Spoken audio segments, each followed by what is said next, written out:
Alam po ninyo, no, katulad yung nasabi mo, Paterno, na ah,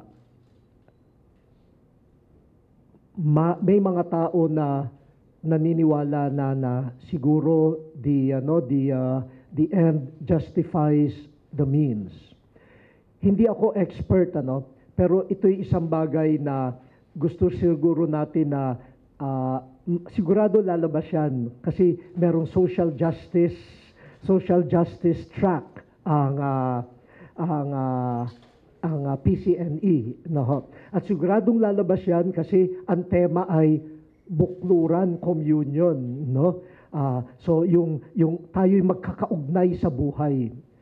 Sa akin lamang mumunting pag-i-interview sa mga tao. Naniniwala naman ang karamihan na sagrado ang buhay. Naniniwala ang Pilipino na sagrado ang buhay. Naniniwala ang Pilipino na hindi mabuting gawa ang pumatay. Pero bakit parang tanggap, no? Pag tinatanong ko, yung pala naman po bakit parang tanggap?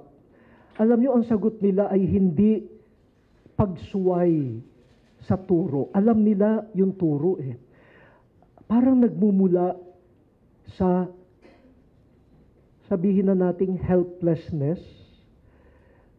Kasi parang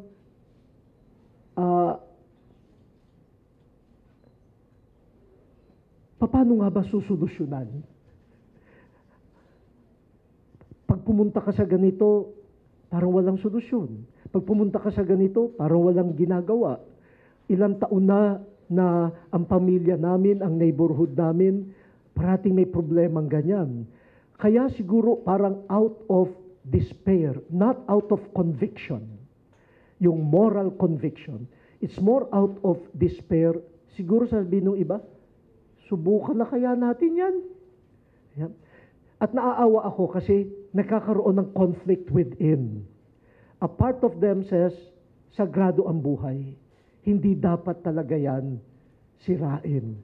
Pero ang isang bahagi sa kanila, parang masyado nang naperwisyo, lalo na kapag meron kang nakausap na magulang na ang anak nila ay nalulun sa droga at galit na galit sila sa sino man yung nagtinda niyan sa kanilang anak, no?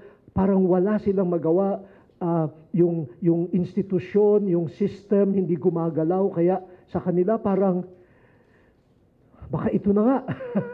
Ito na lang ang solusyon, no? So ako naniniwala meron pa rin sa kanilang paggalang sa buhay.